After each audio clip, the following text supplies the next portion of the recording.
a mais um podcast do Billioncast, onde conversamos com pessoas reais, com pessoas que estão no bastidor de grandes decisões bilionárias. Aqui não tem achismo, tem estratégia.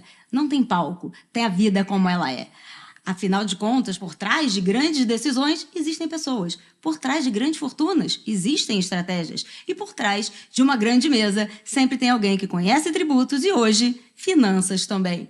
Oi, eu sou Renata Belin, advogada tributarista há mais de 25 anos, professora da FGV, PUC, USP, BMEC, doutora em Finanças e Tributação, empresária, empreendedora, mentora de negócios, hoje CEO do Grupo Billing e também CFO do Grupo BSC. E hoje nós vamos conversar com um mix dessas coisas, né? Do entretenimento, da construção civil, uma pessoa que sai do mundo normal e busca o extraordinário, que busca uma visão onde ninguém enxergava. Hoje nós vamos conversar com Leonardo Donato, alguém que trouxe uma visão diferenciada do mundo do entretenimento de forma real, porque afinal de contas ele saiu do real estate para o ramo do entretenimento. Vamos conversar aqui com ele, que é um líder estratégico que atua nesse jogo grande. Com mais de uma década de experiência em finanças, auditorias e grandes projetos, Leonardo já passou por grandes empresas como KPMG, Rig, Hearst. Hoje ele é CFO e diretor de novos negócios da Revi, um nome que vem se destacando no mercado, como eu falei, com ousadia e com visão. E hoje eu tenho o prazer de receber aqui Leonardo Donato. Seja muito bem-vindo. Obrigado, Renata. Obrigado a todos. É uma honra estar participando desse podcast. Trazer um pouquinho da experiência, né? Principalmente, que nem você comentou, do real estate ao entretenimento, né? Uma jornada ainda curta, mas ainda já de grandes novidades e grandes coisas que estão para acontecer. Vamos lá, né, Leonardo? As pessoas nos veem aqui, né, com a vida, parece que a vida tá ganha, não é assim. Existe uma trajetória. Eu queria que você contasse um pouquinho quem é o Leonardo, de onde que ele veio e como ele chegou até aqui. Não, vamos lá, contar uma história de mais ou menos completar 20 anos, um pouquinho menos de 20 anos. Tudo começou com aquele garoto que sonhava em ser jogador de futebol, né? Acho que onde eu morava em São Mateus e todos meus amigos queriam ser jogador de futebol e, consequentemente, eu queria ser jogador de futebol. Mas hoje em dia a gente sabe que é muito difícil, né? O percentual de pessoas de meninos que de fato se convertem para ser jogador de futebol é muito pequeno. Então eu falei, eu preciso trabalhar, né? Preciso ganhar dinheiro, preciso construir minha trajetória. Então tudo começou com uma indicação de um amigo, no escritório de contabilidade e de auditoria. Eu comecei lá como office boy, né? E até então eu não sabia o que faculdade cursar, né? Gostava muito de carro, eventualmente engenharia mecânica seria alguma coisa que eu gostaria de tocar, mas o estralo deu quando o sócio da época da auditoria, chamava Demetrio Kokkinos, né? Um grande amigo, né? Um grande palmeirense, um grande amigo hoje em dia, ele me deu a oportunidade de fazer um curso de contabilidade. Então eu fiz esse curso de contabilidade, gostei da contabilidade e comecei a ajudar os auditores mais experientes na época. E aí, ao longo da trajetória, comecei a se aprimorar, né? Comecei a cursar a Faculdade de Ciências Contábeis pela São Judas. Depois eu fiz um curso de MBA pela Trevisan, né? Escola de Negócios. E hoje eu faço mestrado pela FGV, mestrado de Economia e Finanças.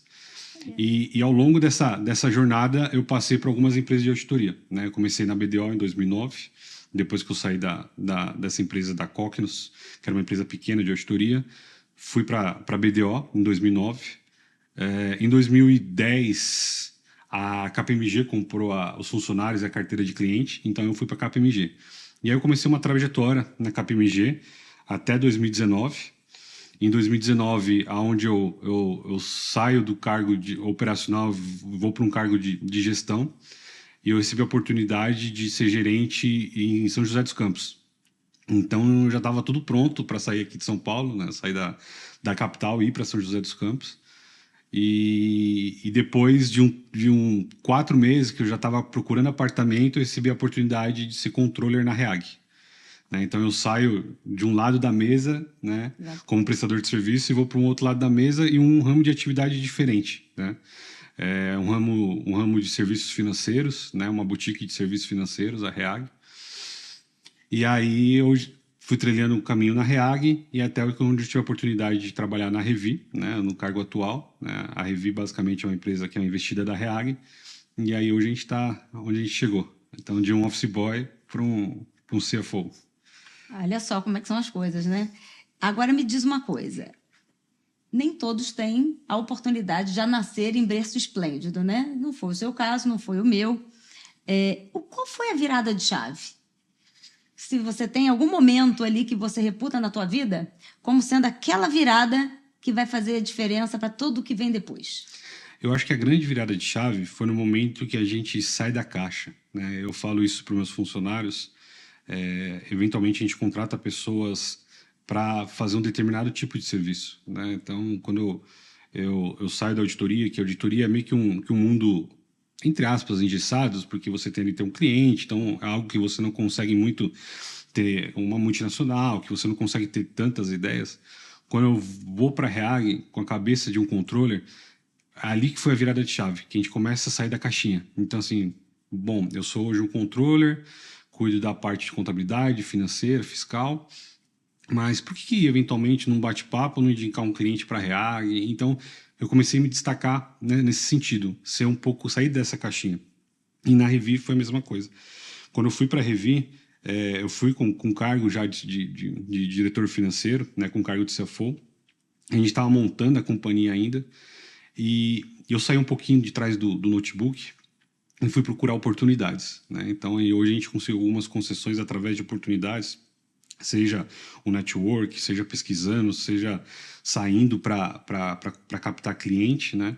Então, acho que a grande virada de chave, o grande destaque mesmo foi quando a gente sai de atrás de um computador e começa a fazer network, começa a buscar novos negócios para a companhia, para pensar no crescimento da companhia, né? Pensar com cabeça de dono. E acho que é exatamente isso, né? Pelo que eu vejo, a gente conhece bastante gente. Quando você tem a cabeça do dono, muda a mentalidade. Tudo bem que você não é dono, é aquela famosa história, né? Eu não fui pago para isso. Que tem muitos hoje em dia, né? A galera mais jovem, eu acho que não pescou que não é bem assim que as coisas acontecem. E quando a gente percebe que você faz parte daquilo, por que não se tornar hoje um acionista de uma grande empresa que está revolucionando todo o mercado? Me conta um pouco sobre isso. A Revi, ela começou com uma ideia, foi até uma brincadeira dos acionistas atuais, né, do Davantel e do Mansur, que quando a gente sentou para conversar e começar a estruturar a companhia, a gente falou o seguinte, tá bom, vamos fazer uma companhia de tijolo, né, de tijolo voltado para o entretenimento, mas, todavia, contudo, não vai ser uma empresa limitada. Se é para fazer alguma coisa, vamos fazer alguma coisa bem feita.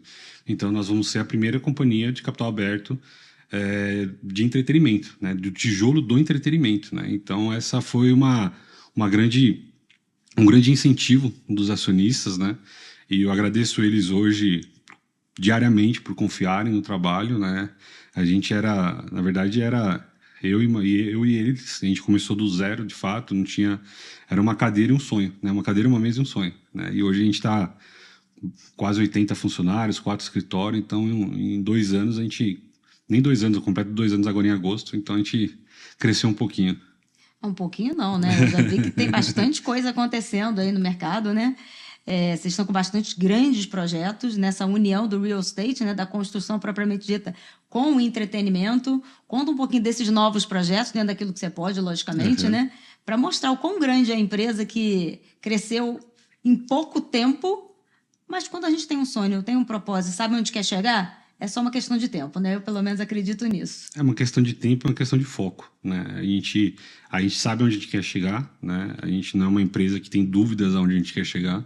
A gente quer chegar, ser uma empresa multinacional, né? Ter ativos espalhados por... Nesse primeiro momento, a gente está focando na América do Sul, mas, eventualmente, a gente parte um pouco para a Europa também, né? E a Revi, ela começou em agosto de 23, ganhando uma licitação em Araraquara, né? Foi uma licitação que a gente ganhou por 35 anos, né? Que compreende-se num estádio que hoje ele é muito tradicional, que é o estádio da Ferroviária, que é um clube tradicional, principalmente no futebol feminino.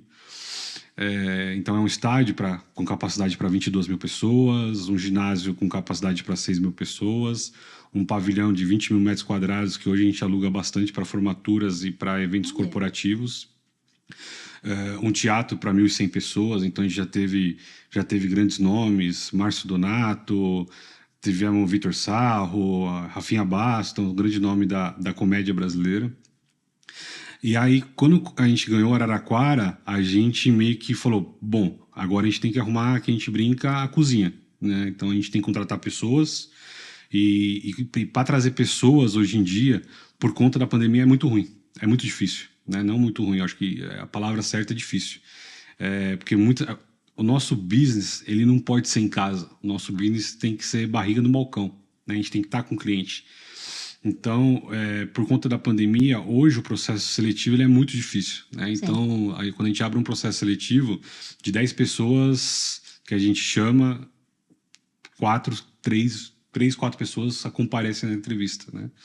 Então, a gente teve um trabalho difícil para montar uma estrutura robusta, né? Então, hoje a gente tem um diretor de operações, né? Então, um diretor de operações muito experiente, tem uma diretora jurídica também com muito tempo de casa, muito tempo de bagagem, né? Pouco tempo de casa, como todo mundo, né? E aí a gente começou a expandir, né? Então, em 2024, no início de 2024, a gente ganhou uma licitação em BH, Serraria Souza Pinto, né? Uma casa histórica em BH, um patrimônio tombado, uma casa de show para mais ou menos 9 mil pessoas.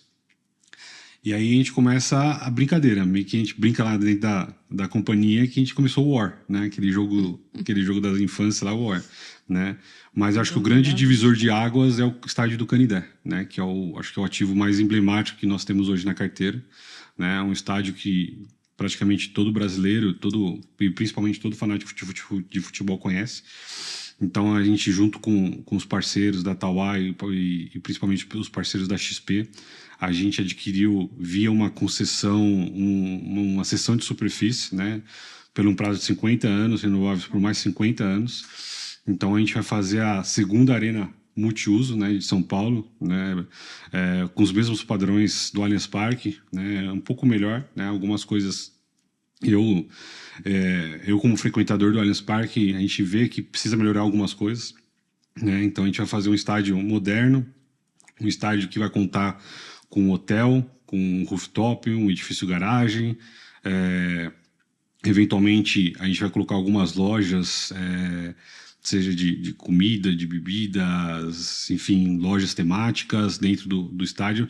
Vai ser um complexo que vai trabalhar 24 horas por dia, 7 dias por semana, não só um estádio de futebol. Ainda em São Paulo, a gente, junto com a francesa GL, a gente assinou um contrato de arrendamento, né? A GL hoje ela ganhou a concessão do Sambódromo do AMB, né? De todo o distrito do AMB, que fica na Marginal Tietê. E a gente arrendou junto a eles um terreno de mais ou menos 25 mil metros quadrados. Nós vamos montar a primeira arena indoor em São Paulo, né? Arena indoor e arena outdoor, vai ser uma arena multiuso, né? Ela vai ter um palco retrátil, então se o promotor de evento quiser fazer indoor, ele consegue. Se ele quiser expandir para mais pessoas, ele consegue fazer outdoor, então ela é um palco retrátil. Então, ainda estamos em fase de acabamento junto com os arquitetos para publicar. Né? A gente tem conversas boas com o pessoal da NBA, né? Para a gente tentar trazer um jogo. Acho que São Paulo merece um jogo da NBA. Né? Então, a gente está voando internamente para fazer essa arena o mais rápido possível para a gente conseguir um campeonato, pelo menos um jogo da NBA, né? Em 2026, provavelmente 2027, né? No começo desse ano, a gente ganhou uma licitação do Geraldão, né, que fica em Recife, um ginásio multiuso, né, ele foi já final de mundial de vôlei, de basquete, um ginásio para 10 mil pessoas, né, e agora, dia 29 de abril, a gente está participando de uma licitação, saindo um pouquinho do Brasil, uma licitação em Mar del Plata, na Argentina, né, de um estádio chamado Millennium Stadium. É um estádio que já foi sede de Copa do Mundo, já foi um estádio onde abrigou a seleção argentina, né? Então a gente está bem confiante que a gente vai fazer um bom trabalho lá.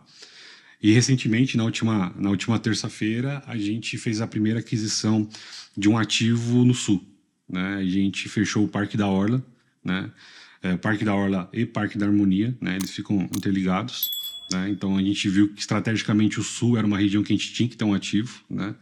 A gente tentou outros locais ali no Sul, mas por questões comerciais não avançaram. E na última terça-feira a gente fechou com a atual concessionária, né? Então a gente adquiriu o ativo por 25 anos, mais ou menos. E a gente vai começar os trabalhos já agora em abril para fazer o Parque da Orla e o Parque da Harmonia um espaço de fato para entretenimento. Então vai ficar bem bacana o projeto lá no Sul. Então o pessoal gaúcho pode esperar que vai ficar aí, né? vai ficar um projeto bem legal. Eu estou ouvindo você falar, né? A empresa ela começa em 23. 23. Nós estamos em 25. É muito pouco tempo para muitos projetos e junto com os projetos vem as responsabilidades. Né? Eu fico pensando, né? Junto com isso tudo que vocês vêm construindo, que é incrível, né? É pouco tempo para tantos projetos incríveis vindo a acontecer dentro de um ecossistema diferente que vocês enxergaram uma oportunidade. E eu fico imaginando, né? Dentro desse contexto, quando você não está mais gerindo valores que não são tão representativos, quando decisões milionárias, quiçá bilionárias, começam a vir, existe um peso maior nas responsabilidades e nas tomadas de decisão. Isso tem que ter alguma mudança de drive mental, na minha opinião. O que vem mudando dentro da sua cabeça, como forma de liderar, como forma de tomada de decisão, ou em comportamento? Porque acredito que essa responsabilidade começa a pesar um pouquinho mais, dadas essas grandiosidades todas que a gente venha observando nesses últimos 2 anos. A gente sempre toma um cuidado, né? Porque que nem se comentou, Renato, qualquer decisão que a gente tomar errado pode impactar milhões e bilhões de reais, né? E não só isso, né? Pode impactar muitas pessoas. Então, quando a gente constrói um ativo do tamanho, por exemplo, do Canindé, mais ou menos, tá? São 400, 500 famílias que estão trabalhando de forma direta e indireta, né? Então a gente toma muito cuidado com as decisões que a gente toma, né? Uhum. Então, quando a gente, por ser uma empresa jovem, né, vamos dizer assim, a gente sempre tomou um cuidado importante de ter governança. Eu acho que a palavra governança para nós é fundamental, né? Então a gente montou uma estrutura do qual a gente nunca, e acho que isso para as pessoas que estão ouvindo, acho que é fundamental, nunca tomem decisões sozinho, né? Sempre é bom ouvir as pessoas, né? E principalmente para os jovens, pessoas com mais experiência, né? Então a gente montou um conselho muito robusto de pessoas de mercado, né? Pessoas do mercado, tanto do mercado financeiro como a gente foi bem legal o conselho que nós montamos, que tem pessoas do mercado financeiro, tem pessoas do mercado da construção e tem pessoas do mercado do entretenimento. Então, quando a gente une essas 3 cabeças, então a gente tem a noção. Então, o financeiro vai falar, pessoal, o dinheiro aqui a gente vai ter um retorno negativo, etc. Da construção, ele sabe o modelo que tem para ter esse retorno positivo. E o entretenimento sabe o modelo que tem para a construção e para o financeiro ganhar e fazer uma construção eficiente. Então a gente sempre toma decisões de forma... A gente é uma empresa que ouve todo mundo, né? Então essa é a nossa grande... Eu falo que é a nossa grande qualidade. Então todo mundo está sabendo das coisas, todo mundo precisa estar junto, né? Desde da moça da Copa até os conselheiros, até o presidente. Né? Então a comunicação para nós assim é peça fundamental nos nossos projetos, porque que nem se comentou, se eventualmente a gente pega um ativo do qual a gente faça um trabalho não tão bom, isso destrói a história de toda a empresa, né? Então eu até brinco com o pessoal, quando a gente adquiriu agora o Parque da Orla, o Parque da Harmonia, e a gente anunciou isso para os funcionários, a gente comentou com eles, o Parque da Orla e o Parque da Harmonia é um ativo totalmente diferente, né? E todo mundo falou assim, mas por que é um ativo totalmente diferente, né? Porque a gente envolve cultura, a gente envolve pessoas. E no dia 20 de setembro, a Revi ela vai organizar a Semana Farroupilha. E a Semana Farroupilha ela é muito tradicional no Sul. Então, qualquer coisa que a gente fizer que não agrade a tradição gaúcha, isso toda a nossa história curta pode E por água abaixo. Pode ir né? por água abaixo, tem um impacto negativo. Então a gente gosta de comunicar, gosta de ter ideias das pessoas, contratar pessoas. Uma outra dica que eu dou também, né? Não é o teor da sua pergunta, mas é uma dica que eu dou. Não? Uma pessoa, um CEO, um CFO de uma companhia, apesar dele estar naquele cargo, ele precisa de outras pessoas também. Não é eles não são pessoas que sabem de tudo, né? Da parte, por exemplo, de operações, a gente tem um diretor de operações. Esse cara, ele é o especialista. Né? O diretor jurídica, ela é especialista. Né? Então, assim, as pessoas têm que colocar isso na cabeça. Apesar de ter o cargo de CEO, de CFO, de ser estatutário, mas assim, a gente precisa de pessoas, precisa de comunicação e a gente precisa de um time. Né? Um time de futebol. Eu, por ser um fanático de futebol, eu sei que são 11 jogadores. Né? Um jogador sozinho não ganha. Nem o Messi, por exemplo, ele precisava de alguém para tocar a bola para o Messi fazer tudo. Né? Então, acho que isso é fundamental. A equipe é fundamental. Eu fico feliz de te ouvir isso, porque no final a gente volta pro básico, né? Uma boa comunicação sem ruído, sem que um entenda a cultura, como você trouxe, né? Entender quem é e agradar as pessoas que estão próximas da gente, né? Porque sem elas as coisas não acontecem. E o fato da gente ter uma posição não quer dizer que a gente tem que saber tudo, mas estar cercado de pessoas que sabem muito bem cada uma das suas funções para o organismo funcionar. Afinal de contas, eu não estou aqui piscando com a intencionalidade de piscar. Sim. É um neurônio que lá conectou com não sei o quê e a gente traz a mensagem, né? Aí, já que a gente está falando de bilhões, né, de movimentos, o que você pensa que seria uma jogada bilionária que pode, ou que já vem mudando o jogo da sua empresa, ou que ainda não mudou, mas que pode ser uma jogada do bilhão? Eu acho que a gente está partindo para um movimento que foi sempre a ideia dos acionistas, né?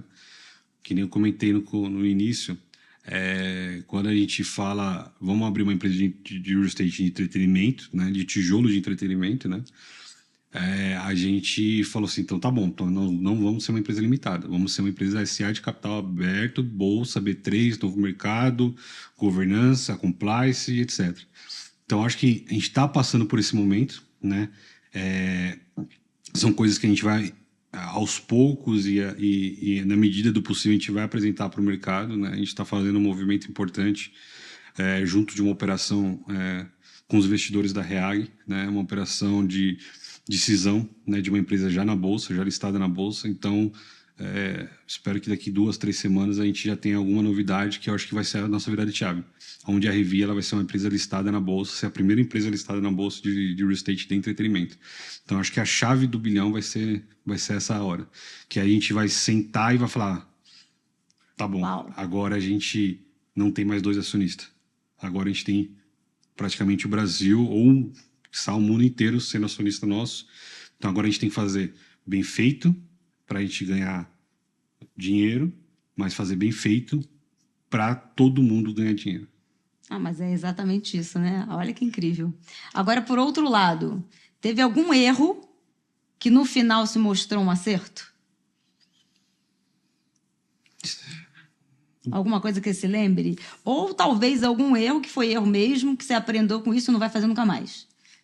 Vou te dar 2 opções aqui. Porque às vezes a gente erra e aquele erro se transforma num acerto. Que bom que aconteceu para outra coisa vir. Ou, eventualmente, é aquele erro que você errou, aprende e não faço mais. Na verdade, teve um erro. Dentro dessa trajetória não tem acertos o tempo todo, né? Foi muito engraçado. Foi um dia, não sei se foi um erro, não sei se é bem um erro, né? Mas a gente participou de uma licitação e foi muito engraçado nesse dia. A gente participou de uma licitação, né? A gente foi até o local e a gente perdeu essa licitação por algumas questões, né? E eu saí de lá muito triste, né? Muito chateado, porque era um ativo que a gente queria muito, né? E, enfim, aconteceu algumas coisas, né? Que a gente aprendeu a gente aprendeu com aquele caso específico, né? E, de fato, fiquei triste, que a gente era um local muito legal, que a gente falou, ali a gente ia mudar de patamar, né? Mas, infelizmente, a gente não ganhou. E aí, passaram 5 meses, a gente ganhou o Canidé. Olha Então, isso. eu falei até a gente fez uma festa de final de ano, né? E quando eu fui falar, fui agradecer a todo mundo, Eu contei exatamente essa história. Eu falei, quando eu saí de lá, eu fiquei muito triste. Cheguei em casa muito triste, porque eu sabia que era o ativo que a gente precisava naquela época. Mas Deus sabe aí, a hora certa, o momento certo, né? É ter paciência, né? E passados 5 meses a gente fechou a operação do Canindé, né? Que foi o divisor de água para nós, de fato, né? A gente muda de patamar quando a gente fecha o estádio do Canindé. Então, ao invés de nós procurarmos, a gente está sendo procurado, né? Então, eu acho que foi esse grande case que eu acho que eu consigo compartilhar com vocês, que a gente aprendeu bastante com aquele momento, mas com paciência e com muito trabalho a gente reverteu a situação e E tá pegamos muito melhor, dois, né? muito melhor. É que às muito vezes a gente melhor. não sabe o como a gente nos reserva diante de determinadas situações. É um aprendizado com a vida. A gente quer muito uma coisa e às vezes não consegue por alguma razão. E mal sabe a gente que tem aí um monte de outras coisas maravilhosas por trás, como agora um projeto enorme, né, do seu modelo de negócio, que não é só a gestão e entretenimento, como o agregado de gaps que se vê no mercado hoje, que vocês estão solucionando, né? Fala um pouco sobre isso. Hoje a gente percebeu que muitas empresas, principalmente empresas americanas, empresas da Europa, hoje o Brasil, apesar de toda a dificuldade, né, sem entrar em questões políticas, religiosas, etc., mas apesar de toda a dificuldade, o Brasil é o país onde todo mundo procura, né? Então a gente percebeu que muitos produtores de eventos, muitas empresas procuravam o Brasil, só que não achavam o ativo para eles operarem, né? Eles tinham recurso, tinham entretenimento, mas não tinham tijolo, né? Então, por exemplo, né, a gente nunca teve um jogo de futebol americano. Aí o Corinthians montou a Neoquímica Arena e hoje já teve, se não me engano, acho que 2, 3 jogos de futebol americano, que foi assim um sucesso, os ingressos acabam em minutos, então assim foi um grande sucesso. E é muito engraçado que antes do Allianz Parque, o grande país de turnê não era no Brasil, né? Era na Argentina, né? Então, quando alguém fazia um turnê aqui pela América do Sul, o país central era a Argentina. E quando o Allianz Parque foi construído, e aí os produtores viam que tinha um ativo para fazer, vamos para o Brasil, vamos correr para o Brasil. Então a gente sentiu essa dor. Então quando a gente abre quando a gente funda a Revi, a gente vai com o viés de atender esses produtores, entender essas empresas. Então todos os nossos ativos vai ser plug and play. A gente quer que o produtor venha aqui e não quer que ele fique uma semana aqui para fazer um palco, né, para fazer um rider. A gente quer que ele pegue a tomada, ele plugue e está tudo funcionando. Então a gente começou a criar ativos para atender eles, né? Então essa arena indoor no AMB é justamente isso. A gente ainda não tem nada fechado com a NBA, mas a gente tem nesse ativo, né, essa com capacidade para 35 mil pessoas, climatizada, com toda a estrutura que a NBA precisa, né? Então a gente vai montar esse ativo para atender eles, né? Eventualmente uma MMA que quiser fazer um evento aqui no Brasil ou qualquer outra, né, esporte que quiser fazer um evento no Brasil, ele vai ter aqui em São Paulo, vai ter em Porto Alegre, vai ter em outras regiões, vai ter em Recife, né? Então a gente está montando uma empresa para atender essa demanda, que é uma demanda que a gente vê que o Brasil merece, só que os produtores não conseguem trazer, né? Eventualmente as pessoas têm que ir para fora para assistir uma NBA, né? E quando a gente fala a pessoa que tem que ir para fora, tem que ir para os Estados Unidos para assistir um jogo da NBA, não vai ser aquela pessoa que vem de periferia. Para ela é muito difícil, né? E vindo para o Brasil, se torna mais fácil para essa pessoa ir lá, comparecer, assistir, ver o seu fã, né? Eventualmente LeBron James, o Curry, que hoje são grandes nomes do NBA, né? Que as pessoas nunca imaginavam que poderiam ver eles, né? E a gente fazendo toda essa estrutura, dando certo essa parceria junto com a NBA, a pessoa vai poder assistir aqui em São Paulo. Eu costumo dizer que as coisas acontecem para quem se coloca em movimento, né? E um quê de social também o teu projeto. Não sei se vocês se deram conta disso, porque, como você falou, nem todos esses esportes todos são acessíveis a qualquer um, ainda mais em outro país. Quando você percebe que a estrutura está modelada e você cria alternativa para esse sucesso encontrar com oportunidade, né? Você possibilita que pessoas que normalmente não teriam acesso àquele tipo de diversão passe a ter. Então, acho que também tem essa virada de trazer o acesso, né?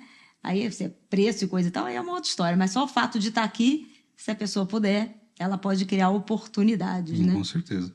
Eu sei que a gente não vai falar de política aqui, mas existe uma coisa chamada reforma tributária que está chegando. Como CFO, você já trabalhou muito também com tributos. Como é que você enxerga isso? Na verdade, Renata, hoje em dia eu espero muitas coisas acontecerem, tá? Por que eu digo isso? A reforma tributária, ela já está há algum bom tempo falando que vai haver uma reforma tributária, né? É óbvio que a gente, que nem eu comentei e falei algumas vezes aqui, a gente é uma empresa, né, quando a gente abriu a companhia, uma empresa, a gente é auditada por uma PwC, governança, etc, né? Mas a gente vê a reforma tributária como a gente, não que vamos esperar acontecer, mas ter uma definição clara de como será a reforma tributária, né? Porque hoje em dia, quando a gente fala reforma tributária, cada dia que a gente entra no site, né, o Valor Econômico, no Estadão, a gente olha lá, a reforma tributária vai ser assim. Aí no outro dia, a reforma tributária vai mudar. Agora eu vou taxar só os ricos, agora eu vou taxar fundo de investimento, agora eu vou taxar dividendos. Então, assim, enquanto não tiver uma lei clara, a gente não consegue montar uma estrutura. Obviamente, a gente hoje monta uma estrutura, hoje a gente tem uma estrutura respeitando as regras, né, as regras tributárias, uma estrutura eficiente, né, recolhendo todos os impostos, tudo bonitinho, até porque vamos ser uma empresa listada, né? Mas a gente conta com profissionais, né, que vieram de auditoria também, profissionais capacitados, empresas de consultoria de tributária de nome, né, para a gente modular todos esses processos. Mas eu acho que o Brasil precisa ter uma definição de como que será essa nova reforma tributária para as empresas começarem a pensar do modelo de estrutura que vai ter. Porque eu acho que é um tema muito sensível, né? Alguma mudança, seja numa mudança de alíquota, de recolhimento de imposto, isso pode afetar, acho que de todos os lados, né? Pode afetar eventualmente as empresas, que com uma carga tributária maior provavelmente vai ter que fazer algum desligamento ou não continuar mais com uma área de negócio, né? E consequentemente com isso impacta os cofres públicos, né?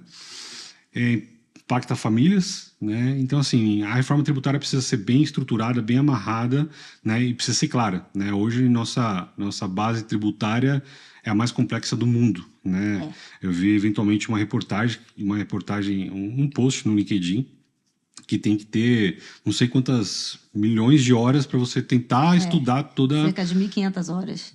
Para você tentar começar a estudar toda a tese tributária, né? Mas hoje é algo bem complexo e a gente conta com profissionais bem capacitados para a gente dar o melhor benefício tributário, respeitando, obviamente, todas as legislações. E eu fico triste, mas ao mesmo tempo feliz de ouvir isso de um empreendedor como você, que nós aqui também somos empreendedores. Sou consultora tributária, você sabe.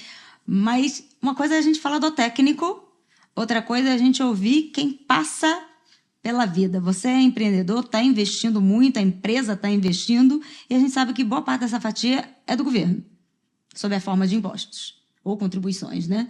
E eu percebo que o teu ramo é mais serviço. E a gente sabe que o setor de serviço no Brasil, ele acaba sendo 70% é serviço. E é o que mais vai pesar com a reforma do IBS, né? Trazendo uma carga tributária ainda maior para aquilo que já é grande, se a gente for pensar em proporção, se for pensar em famílias. Mas não vou entrar nesse mérito aqui. E como vocês estão se estruturando e se estão para esse aumento que, se vier de fato a reforma da forma como vem, o setor de serviço realmente ele vai ter uma alta carga, mesmo aqueles que têm uma redução, ainda assim vai haver um aumento. Como é que vocês estão projetando essa questão? Quando a gente monta uma viabilidade de um projeto, uma das primeiras linhas do nosso business plan é a parte tributária, né? E principalmente, porque como a gente vai ter, eventualmente, projetos fora do Brasil, né? Então a gente toma muito cuidado com essa linha. Então, quando a gente entra num projeto, a gente já conta com o pior cenário, vamos dizer assim, possível para estar amarrando um projeto. Então, assim, foi que eu comentei. Quando a gente adquire o Canidé, né? Quando a gente tem essa seção de superfície do estádio do Canidé, muitas oportunidades apareceram. E, infelizmente, oportunidades menores, mas que minha taxa de retorno fica menor, por conta da questão tributária, né? Então, hoje, nossa estratégia é pegar um ativo certeiro, né? A gente busca um ativo que, mesmo com os impactos fiscais, a gente não repasse esse preço para o consumidor final, né? Mas a gente acaba perdendo muita oportunidade pequena, né? A oportunidade de, eventualmente, um terreno menor para fazer uma casa de show menor, né? Eventualmente, uma empresa de fora que quer vir aqui para o Brasil, mas dependendo do ramo de atividade, a gente fala, não é o momento, por conta da reforma tributária. Então, assim, a gente, estrategicamente, internamente, quando a gente fecha um projeto, a gente fica algumas horas ali com um time totalmente fechado, focado numa sala, mas amarrando toda a parte tributária, né? Então, assim, acho que a cada semana, infelizmente, a gente tem que negar um projeto muito embora por conta da questão tributária, E infelizmente. acaba sendo até um custo maior para a companhia, dada essa instabilidade que você trouxe, e é verdade, né? As pessoas me perguntam, como é que vai ficar isso, como é que vai ficar aquilo? A gente tem uma projeção, mas não tem uma definição, que eu acho que é isso que falta, para você saber, é assim, então eu tenho que me planejar, porque já que não vai mudar, né? E falta, né, um pouquinho disso, e há quem diga que talvez nada disso aconteça, né? Que vai continuar do jeito que está. Então, fora a teoria da conspiração, a gente sabe que o nosso maior sócio, às vezes, nem é o seu sócio. Não é? Né? É o governo, né? Lato sensu, né? Modo geral. Enfim, o aspecto fiscal realmente é uma coisa que tem que colocar na mesa e a gente tem que, infelizmente ou não, dada a instabilidade da segurança, o poder judiciário ou mesmo a estrutura legislativa e essa ausência, como você falou, né? O sistema mais complexo do mundo. Será que vai ter simplificação? O que você acha? Você acredita mesmo nisso? Eu acho que acredito. Eu acho que eles vão simplificar, né? Pelo que a gente conversa com outros colegas de classe, né? Ainda por ser do ramo de contabilidade, a gente conversa muito com o pessoal de classe, né? Então eu tenho muito contato com o pessoal, principalmente do CSC aqui de São Paulo. Sim. Né? A gente acredita muito que eventualmente vão criar uma taxa única, né? Que vai simplificar essa questão tributária, né? Porque hoje em dia, de fato, é muita obrigação. Sim. O pessoal tributário gasta muitas horas para mandar declarações, todo mês é uma declaração, cada semestre é uma declaração. Então, eu acredito que sim, que vão fazer uma reforma tributária, né? Simplificando a questão da carga tributária, mas o grande X da questão é quando e quanto, né? Quando vai acontecer e quanto vai custar. Né? Eu acho que esses dois pontos. Eu até acredito, sem ser pessimista, é claro que eu tenho meus pessimismos como técnica, né? Eu acredito sim que algumas simplificações existirão, mas eu costumo dizer também que junto com a simplicidade, ou pelo menos o argumento da simplicidade, a gente vai sofrer uma alta carga, a gente corre o risco de ser o maior IVA do mundo, né? A projeção era 26,5%, mas tira daqui, coloca dali, já ouvi até 29%. Hoje o maior do mundo é a Hungria, com 27%. Só chegar a 28% já é o maior do mundo. E te falar com o empresário, né, você não paga o ICMS diretamente, né, mas dentro da operação em si tem muito de compra e venda.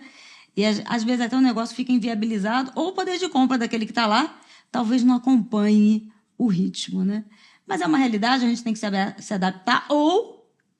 Muitas falam, né? Criar uma offshore, ou ir embora, ou vender a companhia. Vocês têm essa possibilidade? Já estão pensando em um planejamento internacional, quem sabe, dada essa instabilidade toda?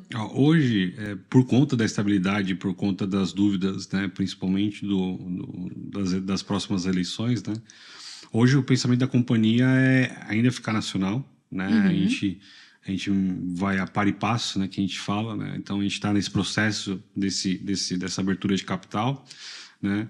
E se eu falar para você hoje, Renata, hoje a gente não pensa, né? Mas eu não pode chegar aqui amanhã e falar, Renata, tudo que eu falei ontem, a gente está mudando de ideia. Então a gente busca oportunidades, né? Eventualmente, após a abertura de capital, a gente ainda não vamos fazer nenhum follow-on público, né?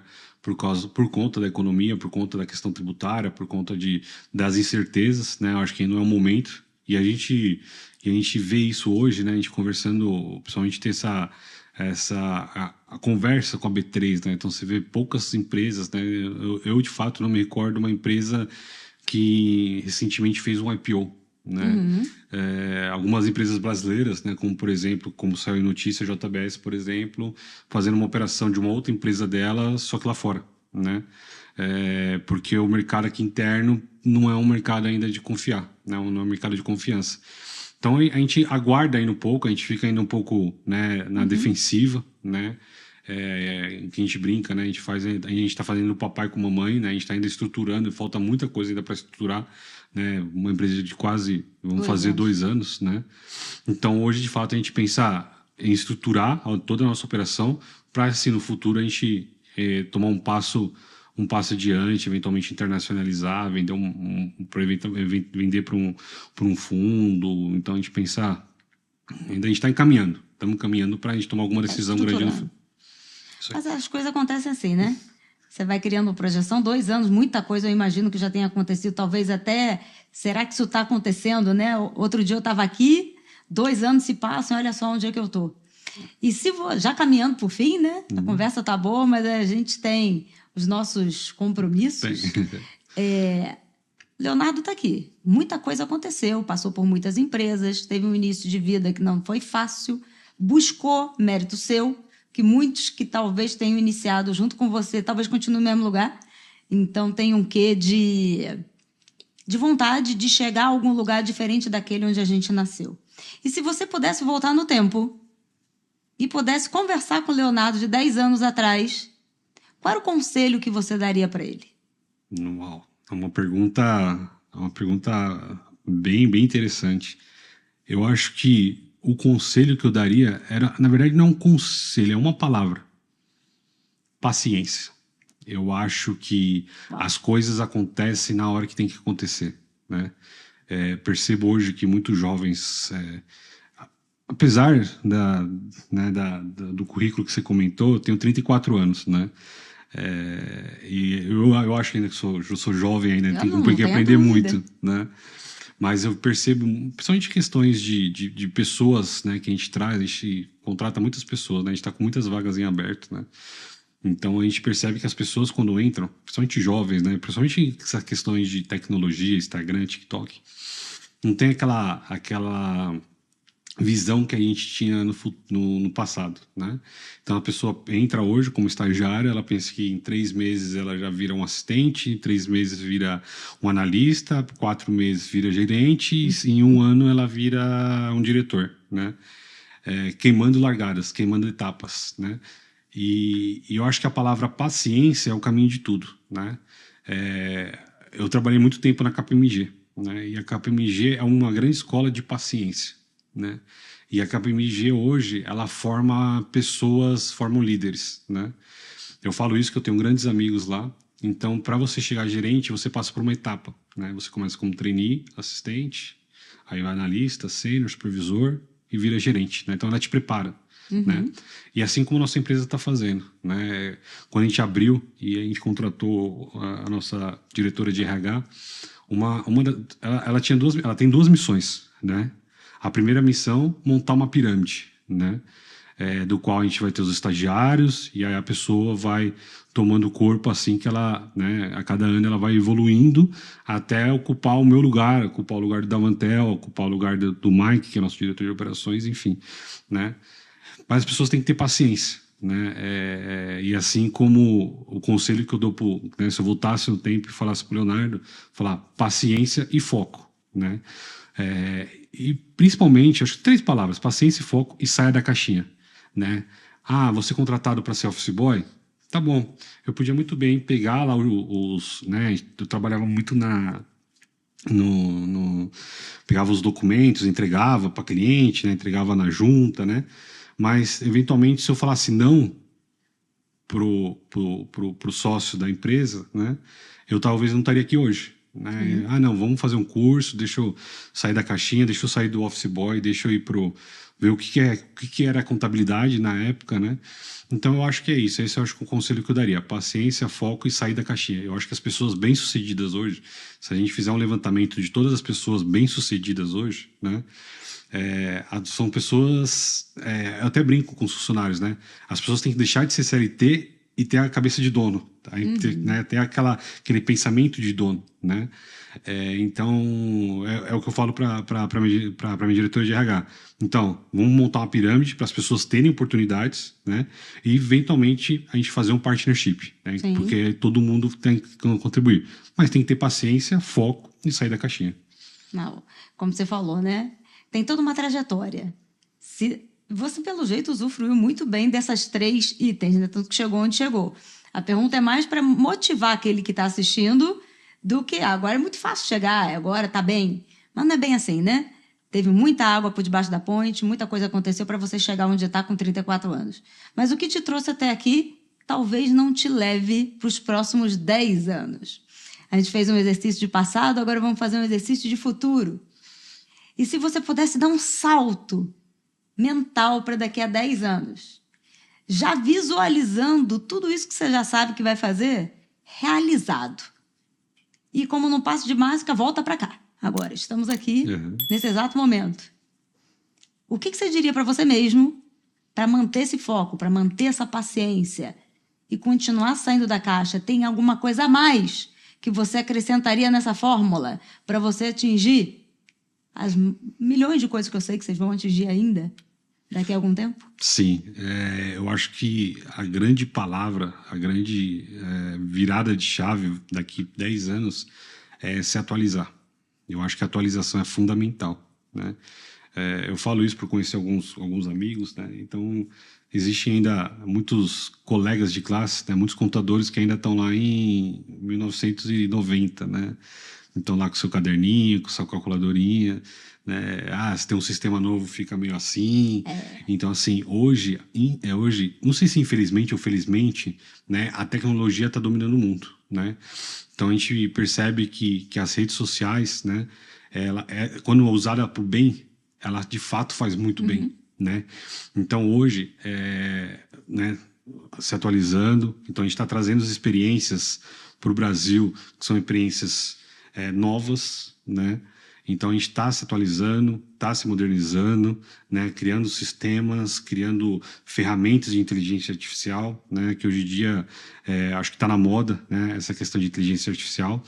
Então, indo para lá 10 anos e voltando, eu acho que a palavra certa é se atualizar. Então, a Revi, ela é uma empresa e principalmente a Revi, ela é uma empresa que precisa se atualizar, né? A gente não pode deixar um ativo arcaico para um promotor, senão ele vai no vizinho, né? Com certeza hoje eu não vejo, temos 1 ou 2 concorrentes, mas eu não vejo concorrentes direto, né? Mas com certeza nada se cria, tudo se copia, né? A gente vai ter outros concorrentes também, né? Então a gente precisa se atualizar, né? Precisa buscar conhecimento, né? Então foi até uma brincadeira que a gente fez, né? Falou, pô, Léo, você tem tanta coisa para fazer e resolveu fazer o mestrado agora, né? Aí eu falei, sim, porque eu quero me atualizar com o mercado, eu tenho minha parte social, que ainda eu quero ser professor, quero ajudar as pessoas, né? Então, sim, eu tenho meu tempinho ali de mestrado, é bem difícil, mas tenho meu tempinho ali de ir para aula, né? De fazer, de se atualizar, de ouvir pessoas com mais experiência explicando temas da atualidade, né? Então, acho que é nesse caminho. Maravilha. É o que eu falo, né? A gente até conversou um pouco antes. Conhecimento é importante, mas talvez mais importante que ele estar dentro de um ambiente, no caso acadêmico, buscando mais conhecimento, que vai dar aquela virada de chave, você vai colocar em prática e bum, a coisa acontece, né? Estar com pessoas que saibam mais do que a gente, buscando sempre dar o próximo salto com consistência, com paciência, com foco e sempre se atualizando, né? Que o conhecimento é a base de tudo, não adianta conhecer um monte de gente se não para em pé. Com certeza. Né? Enfim, a gente vai caminhando para o fim, Leonardo. Foi um prazer enorme poder conversar com você, entender mais a sua história, o projeto da empresa, tanto do aspecto social como inovador, o esporte, a construção civil. É muita coisa que a gente falou junto que vem acontecendo em um curto espaço de tempo, né? Isso só demonstra que as coisas acontecem para aqueles que se colocam em movimento, que têm um plano e que é do bem, né? Para poder atingir muitas outras coisas na vida. Conta aí só para a gente concluir. Aonde que as pessoas te encontram, se quiserem acompanhar o teu trabalho, os passos da empresa, entender como é que isso funciona, porque é importante, né? A gente dá voz às coisas que mudam a vida, que mudam o mundo, que mudam o extraordinário. Renata, obrigado pelo convite, parabéns pela estrutura. né? A gente participa, que nem eu comentei, como a gente está num ramo de entretenimento, a gente participa bastante de entrevista, de bate-papos, né, de podcast. E a estrutura que você tem aqui é uma estrutura surreal, de primeira, né? Então, obrigado pelo convite, obrigado por toda a recepção, né? Nas redes sociais, meu nome é um pouquinho difícil, vou tentar falar um pouquinho devagar. Leonardo Falbo Donato, Falbo é Falbo, né? Donato. Então, estou no LinkedIn. Eu uso mais de todas as ferramentas, eu uso mais o LinkedIn. Instagram, eventualmente uso, né? Mas eu sou muito fã do LinkedIn, então estou bem ativo no LinkedIn, né? Que eu acho que o LinkedIn é uma plataforma de se atualizar, é uma plataforma de oportunidades, né? A Revi, né? A Revi, ela tá mais focada no Instagram, mas também está no LinkedIn também. Revi, Revee, né? Só procurar lá, seguir nossa página, que vai ter bastante novidades, bastante fotos, bastante... A gente eventualmente vai trazer alguns grandes nomes agora no meio do ano para fazer um evento lá em Recife, que vai ser nosso evento de inauguração. Né? Ainda não vou dar um spoiler, que vai sair dia 2, senão minha gerente de marketing vai brigar comigo, né? Mas dia 2... da curiosidade. Acompanha que tem coisa boa aí. Acompanha que tem coisa boa. A gente vai fazer um grande evento. Só uma observação, nós não somos produtor, mas a gente tem 2 eventos no ano que a gente faz, né? Um que é o Carnaval, que a gente chama de Expresso Folia, e a Festa Junina, que a gente chama de Flameja, né? Então acompanha que dia 2 de abril a gente vai lançar o Flameja lá em Recife, né? A gente vai inaugurar o Geraldão, que é um ativo que a gente adquiriu recentemente, né? E aí a gente faz mais esse evento para nos apresentar para a cidade, mas também como a gente ajuda um instituto, né? O Instituto Atitude Fraterna, né? Um instituto que a REAG é a mãe do instituto, o anjo do instituto, e a Revi vem colaborando com o instituto, né? Que são casas de crianças carentes. Então a gente tem esse lado bem forte, né?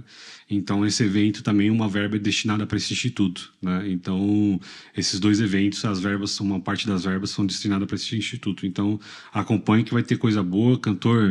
2 cantores bem famosos que foram muito parceiros, que vão estar com a gente, né? Então acompanhe que dia 2 de abril vai abrir a bilheteria para compra de ingresso. Então conto com vocês lá em Recife. Vai ser incrível, tenho certeza. Obrigada, Leonardo. Obrigado a você. Mais uma vez a gente chega aqui ao final de mais um podcast incrível, mostrando que grandes acontecimentos vão muito além dos números. Decisões importantes têm muito mais a se pensar. Ambientes, lugares e pessoas. E se você chegou até aqui, você já sabe que para pensar como os grandes, você tem que agir como eles agem. Então fiquem aqui, até o próximo episódio.